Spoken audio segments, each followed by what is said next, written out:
Hello, welcome to Doing Well If You've Got This Far. So welcome to part 3 of the modified K-bar Warthog made in Taiwan. So demonstrated the carving ability in part 2. So now we're going to go and to do a little bit more, and maybe some heavy duty chopping, batoning, that kind of thing, which is what this knife was designed for.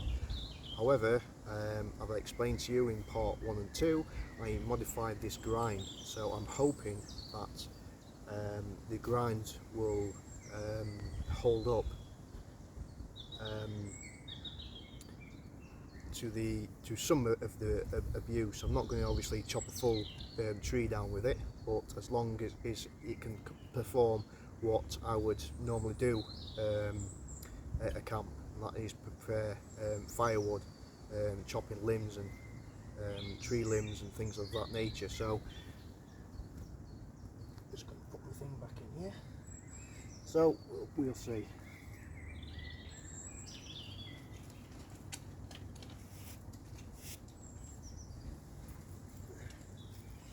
So, the video I did last time,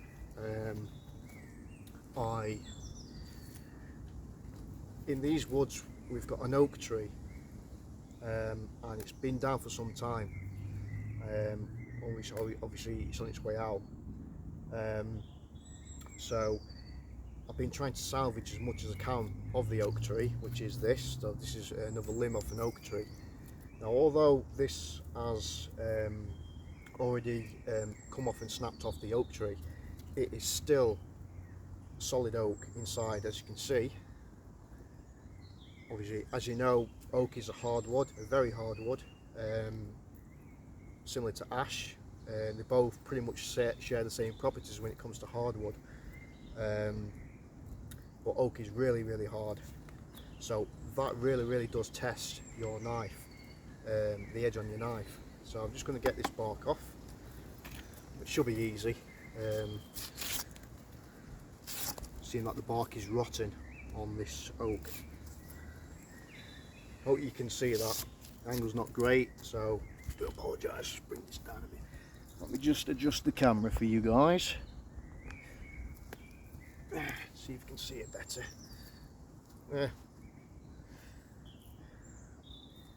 Probably better than before. As you know, I'm not the best camera guy, so yeah, my head is going to be cut out of the equation, but the emphasis is on the knife, not me. Okay, so get rid of some of this bark before I chop it.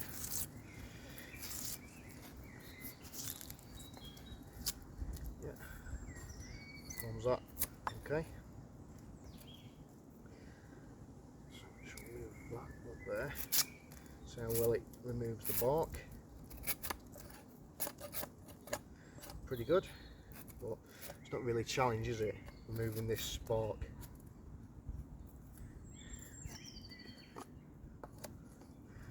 Okay, so I've got a bit of like a knot there where it used to be a branch, so remove that. Always be aware of where your leg is when you're chopping.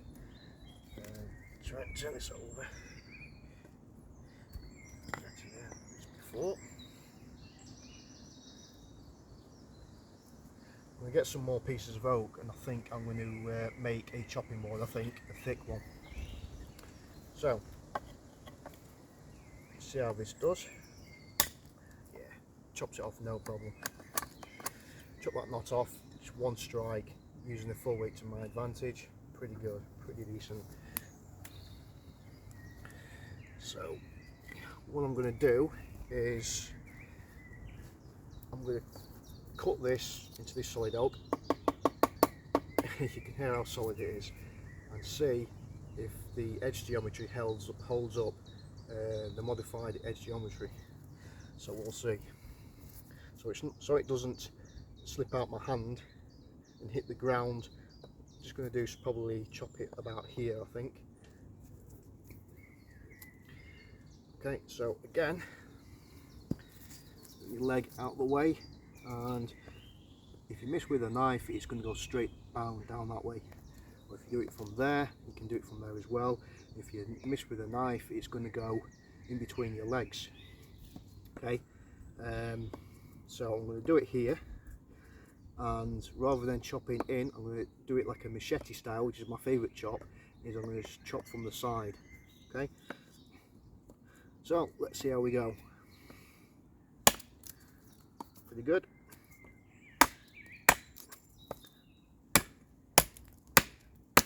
Kind of missed that one actually. See how I missed there?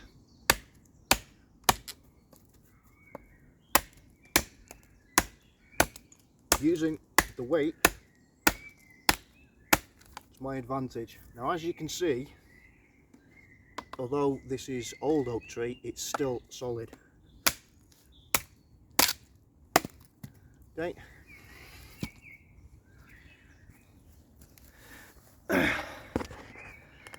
Now, went through that okay. It looks rotten, but it's not. Trust me, it's not rotten.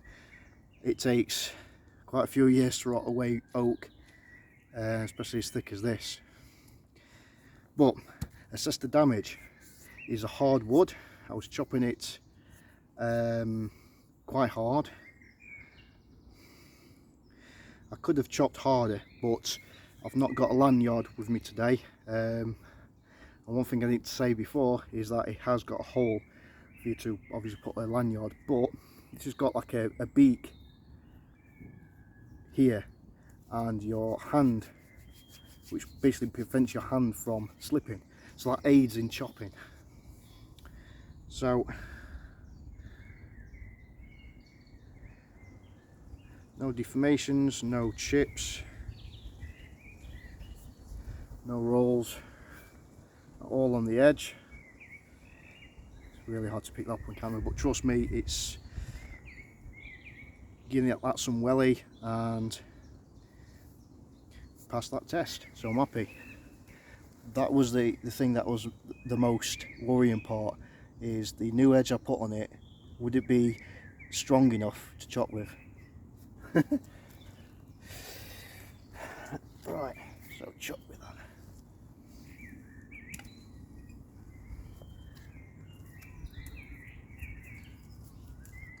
Okay, so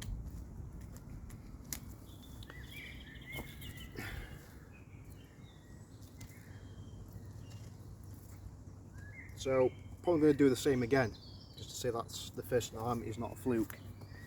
Because if you're going to be using this as a chopping tool as well, you want to make sure that it's up to the task, don't we? So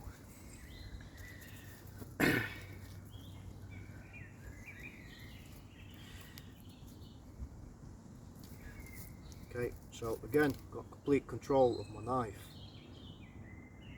but always use a lanyard when you can.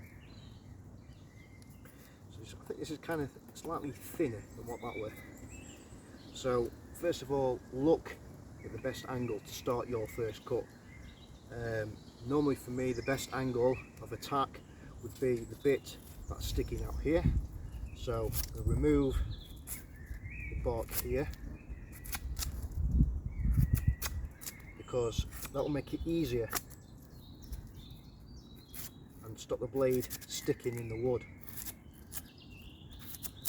Now, if it was a tree, then doesn't really matter doing this, but okay, so about here, and again I'm going to hold it back right here with full weight.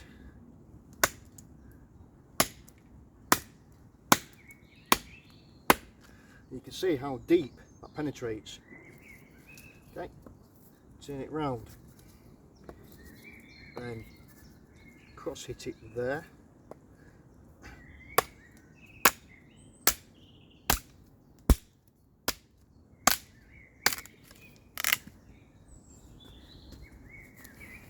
And there we go again. Up, down, move the camera. There we go again. So slightly thinner, but the approach and the attack of the chopping is relatively the same. Obviously a few strikes where obviously I've not hit the same spot, but as you can see from the cut, especially here, how deep that penetrated and how clean that is. These jagged edges here is where obviously where I've missed, but it is a nice clean cut. So yeah, again, it's just the damage, because this is a test for the blade, not the wood. Sometimes when you can get bark or wood stuck to your edge, it looks like sometimes it's you've chipped or rolled it, so that's why I always look twice and try and remove the bark off the apex. Yeah, don't see any obvious damage, not bent, still straight, no chips.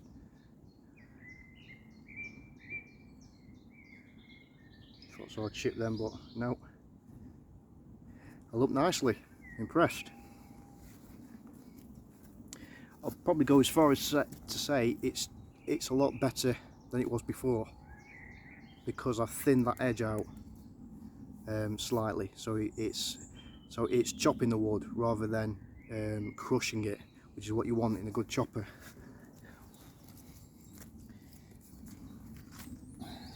Okay,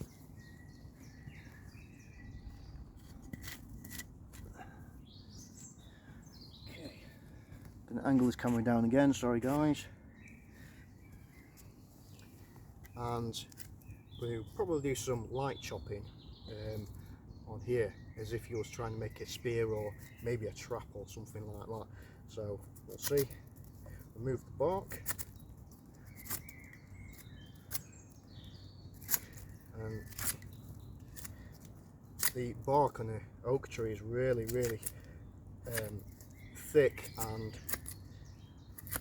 rough, so again it does test that edge.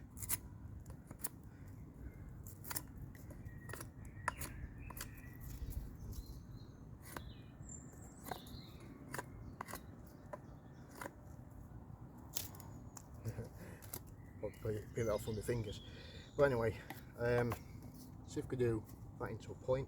So I'm going to be doing chopping, placing this on here, and I'm going to be testing this belly portion here. So it's a bit like an axe or hatchet, see how this bit holds up. So just like you would do with a small hatchet, just do downward strikes, angle it down,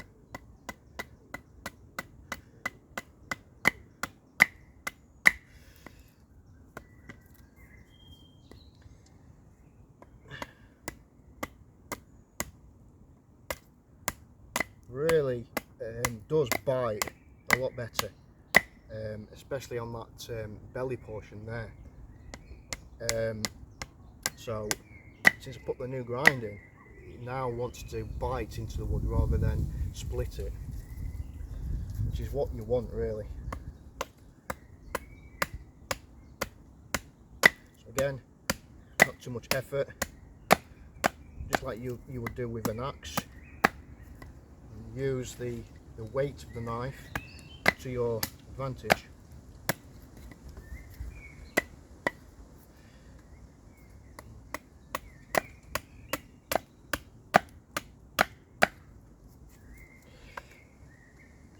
Turning it round, trimming it down.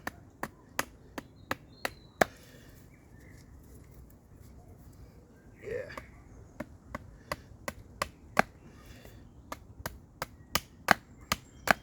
Bit thick around here, so I'm going to remove some of the material from here. A little bit.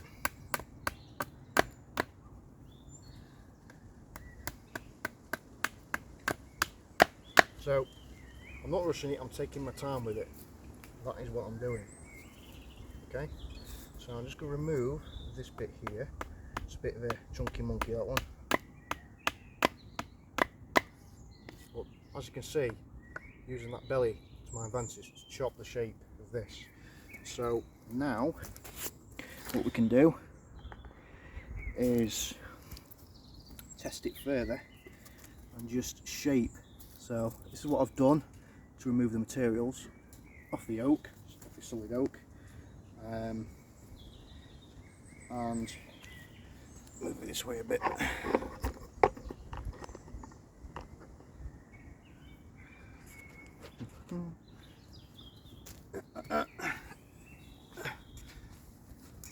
Let's sit down, give me bad knee a rest. So now we're going to do the general shape of the stake by putting it, tucking it underneath your handle, and then again this tests the sharpness of the edge after chopping. Still slicing, bearing in mind this is hardwood, solid oak, so it's not the easiest woods to carve. If you need to make some stakes, some wooden stakes, then it's got to be up to the task. Again, using that whole blade to my advantage.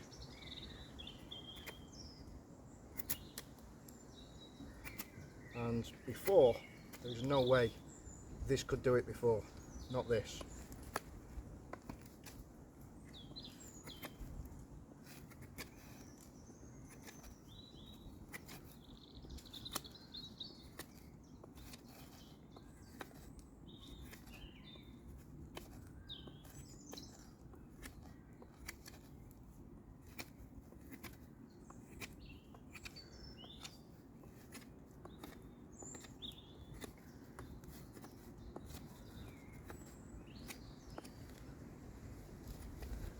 Again, you can use the thumb ramp to shape if need be, necessary.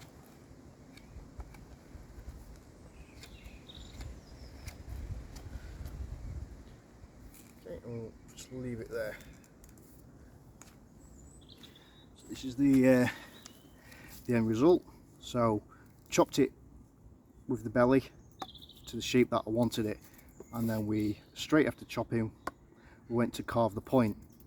And like I said, this is oak, so it's not like it's green wood or softwood, so it's really hard wood, but yet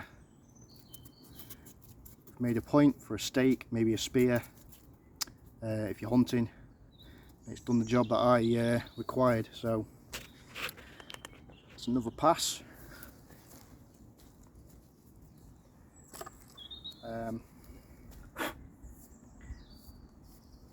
So after them couple of tests, how's the edge still holding up? So we've got no chips or rolls, I can see.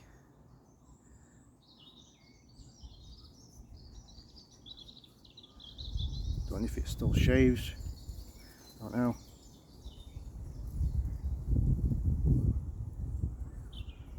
Okay, so still does shave, but not as obviously hair shaving shop as it was before. However, I have been using this quite a lot today, even before I did this video, but I just wanted to do this video just to show you what a difference a grind can make. So, and this is 1095 Crowvan steel, and it's not the best for holding an edge if you're using it all day, if I'm honest. 1095 does tend to need stropping every now and again if you're using it for heavy tasks compared to other steels out there, but held up nicely.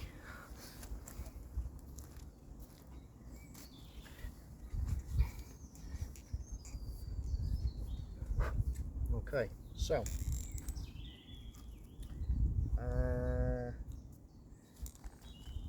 not done baton test yet, have we? So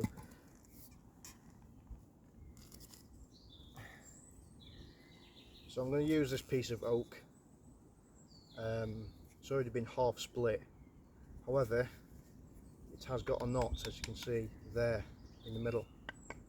So it'll be interesting to see if this edge holds up, or even this knife will go past that knot. Who knows? We don't know. It could break it, it could chip the edge, we don't know. But let's see what she does. I'm hoping that she doesn't break. Please don't break.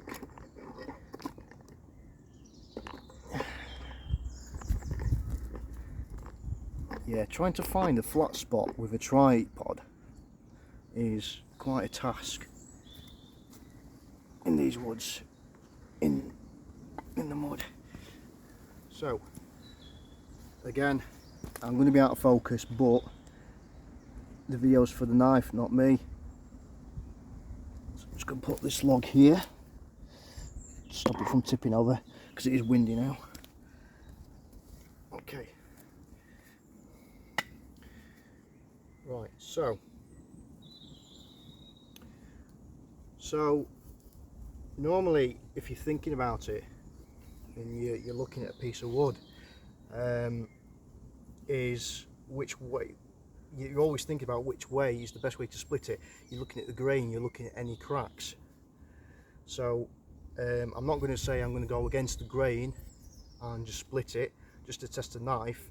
I want to test this knife as if I was doing it for real, and if I was doing it for real, I would never baton like cross grain, or I'd take advantage of where the grain's going and where the split is.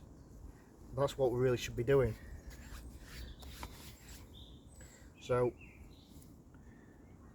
it's got pretty nice substantial grain there, and we've already got cracks that's perhaps present, but bearing in mind, like I said, we have got a knot to go through as well. So we'll see how she goes, see what she does. So I'm going to take advantage of the crack. That's this crevice that's already there. It's not a big crack, but we'll see. I'm only using a light baton, so we'll see. So hold the knife steady, you need to seat the blade first. As you can see, it's a little bit too easy. Let's have a look. So there's the knot. It actually went through the knot. So a lot better than I thought it was going to be. So again, the knot is there. So I would choose to go the other end, so that when it widens this knot down here. So I'm not going to choose, if I was doing it for real, I'm not going to choose to do it here where the knot is at the top. I want as much leverage as possible to split that knot. So I'm going to take advantage of doing it from here. Center the blade, I'm going to hit it here. That's the thickest part of the blade, this spine here. So I'll do the same again. Okay, you can see it already, it's splitting. It's going to deviate round this knot rather than obviously through it. So this is only about 3mm thick on the edge, so this also tests the heat treatment of the steel as well.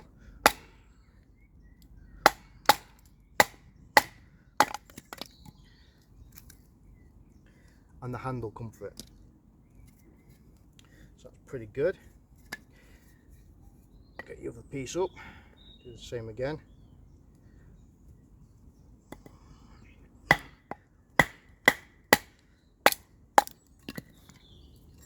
Split it nicely. Again, we'll split it into a third time, but this time I'm going to go as if it was for kindling. So I've cut a wedge shape there, but I'm actually going to go against the grain this time, which is a bit more of a challenge sometimes. But as you can see, it's got no problem whatsoever. So here's my kindling.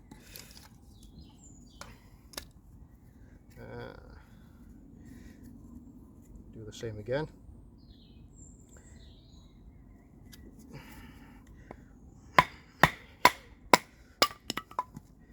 Okay, so it's doing really good job.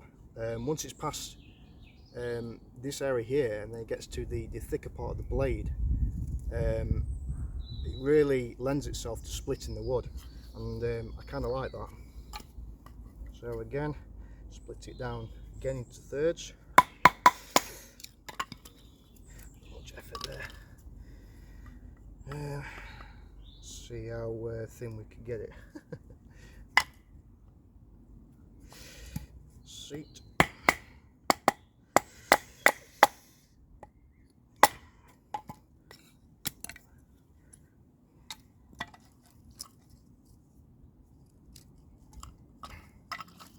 Okay, so we've got our kindling chopped down. So this is the biggest knot bit. It's what normally in an ideal world I'll be using this for the fire later on at night, because oak burns really hot and intense, and it also makes good embers.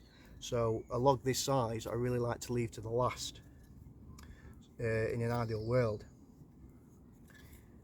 But for the purpose of the video, I'm going to actually attempt to split straight through that massive knot that I've got in this log, just to see just how well this holds up, which thinks our fingers crossed.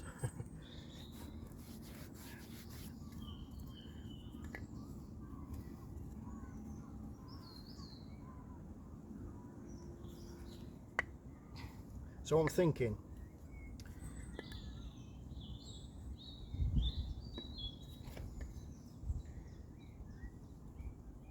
if I go here, the knife will probably get stuck here where the knot is. But the theory is actually splitting the knot rather than splitting it going head on. I'm hoping that the thickness of the blade up here is going to act like a wedge and then split that in two, or at least try and deviate it. So we'll see how it does.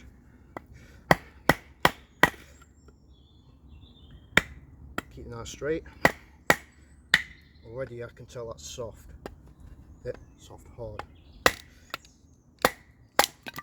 Okay, so just enough leverage. Didn't go through the knot, but it deviated around it, which is kind of what you're after, really.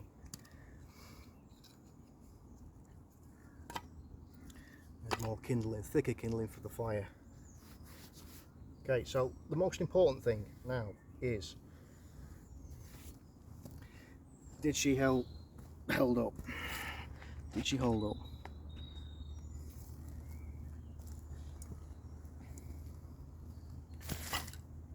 I'm going to end up on the floor here, keep moving about. So how well did she hold up after that? So as far as bushcraft is concerned, at your base camp, this is probably about as rough as you're going to do with a knife like this, without resorting to saws and things or axes. So I never really do chop anything as thick as what I've just done with a knife. I choose the correct tool for the correct job for that. But let's check this edge.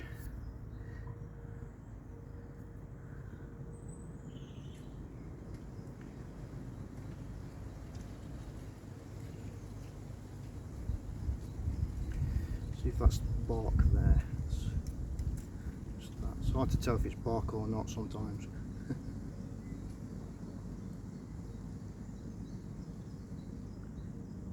Sometimes you have to run your thumb on it just to make sure. No, that's fine.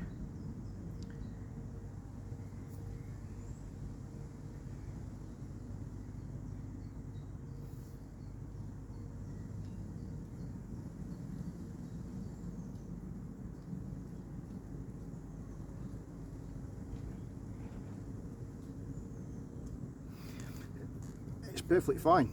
I can't find, there's no bends, no chips, amazingly enough, because of what I've just done to it, there's no rolls either. So as well as that's a pass, that's a pretty good heat treat as well. When you're buying a K-bar knife, the heat treat can be hit and miss with K-bar. Sometimes it's a good heat treat, sometimes it's not. but they seem to have done a good job with this one. Held up nicely, took some punishment. No rolls, no chips or anything like that. No blade wiggle, handle still intact, not moved, still functional. There is a slight chip in the blade, but which I've not mentioned, that wasn't doing the tests. That was from earlier, which I'm going to mention in my conclusion in the next part of the video. Okay, so I'm going to leave that into the conclusion. I'll show you how it's not really a chip, it's more of a roll really. It looks a bit similar to a burr, but I know exactly how I did that, but it wasn't doing the tests. But apart from that, so yeah, it's passed. So will it still perform after doing that? Let's find out.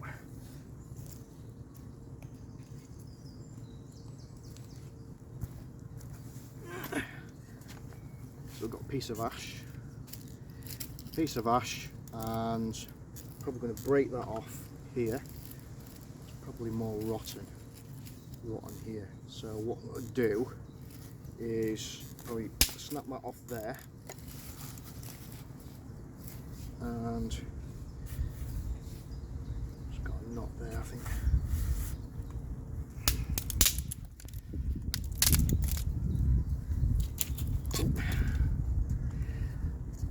So does she still slice after batoning and chopping through solid oak?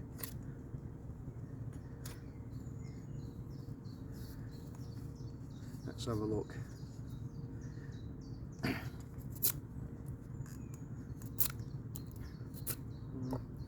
Yep, still slicing. It may not be as 100% sharp as it was, but any knife really that has some sort of abuse, like batoning and chopping, I don't care what your steel is, it's very unlikely it's going to be hair shaving sharp after you've batoned with it and after you've chopped through heavy wood, through hard wood. But as long as you've got still got a sharp functional edge to do things like this. Now, if I was going to do any carving, I would get my strop out or leather belt and I would give it a quick strop on both sides, so that it's hair shaving sharp again. But that's only if I'm going to be doing any carving, because when you're doing carving, your knife needs to be like a razor, because a blunt knife is a dangerous knife, but it's still carving, still taking big chunks out of this hardwood.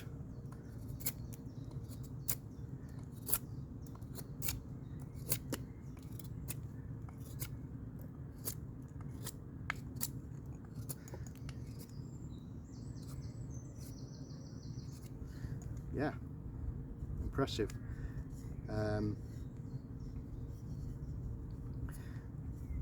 Okay, so let's cut it down to size. So we do what I named the beaver cut again. Beaver cut. It's going to be in the so what I said before in the video about the point, I'm not going to be making this into a tent peg. I'm just cutting down the wood. However, this pointy part, I'm not actually holding it this way, I'm holding it down to the floor, if you can see what I'm doing. Oh yeah.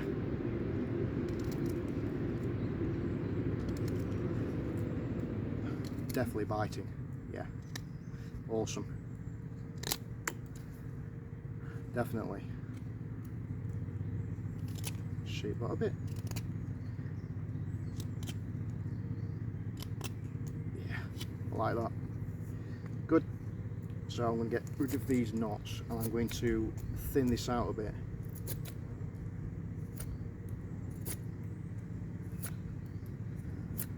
And before people start saying well, it's alright doing all this but you're wasting all this wood, well actually I reuse all my wood. Okay, so everything I use for carving, if I can use it even for the fire, I'll recycle it and use it for the fire.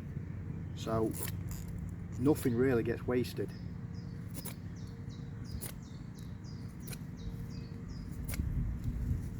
So just carry on.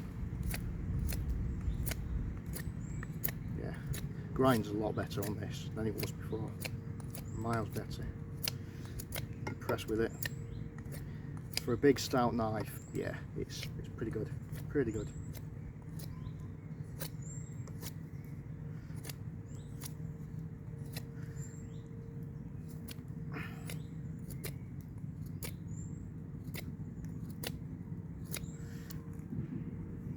Yeah, pretty good.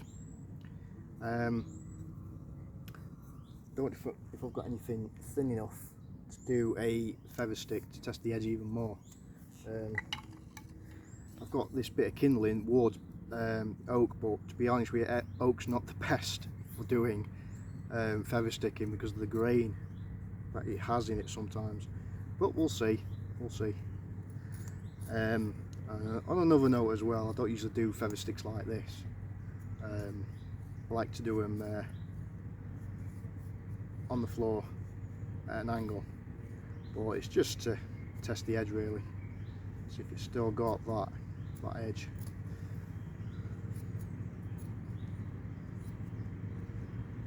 Okay, so I'll just do nothing glamorous, just for purely aesthetics, purely for the camera. So it's not going to be anything glamorous. Like I said, it's not the best for doing feather sticks. It is oak, it's rock hard, and it's kind of grainy in a way as well. So it's not the best for feather sticks, in my opinion. But can it do it if this was the only wood in the forest? Yeah. And again, I don't usually use this method for doing feather sticks. It's just for the camera.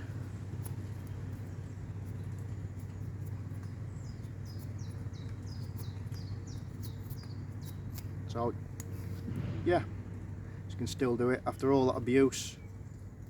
You can still do feathers. And bear in mind this is oak as well, as I keep saying, solid oak. So it's not the best for carving. Impressed. So batoning feather sticks, carving, chopping, yeah, quite impressed with the new grind. So I'm going to go on to the last part of this video. It's going to be part 4. I think it's part 4, before it starts to get too late and the mozzies start coming out. So I'm going to go on to the conclusions. Get my remote again. Right, yeah. So final thoughts and conclusions is going to be in part 4, and where I'll go into depth about my mods, the blade, and the sheath, and what I did earlier to the tip of the knife. Catch you in part 4.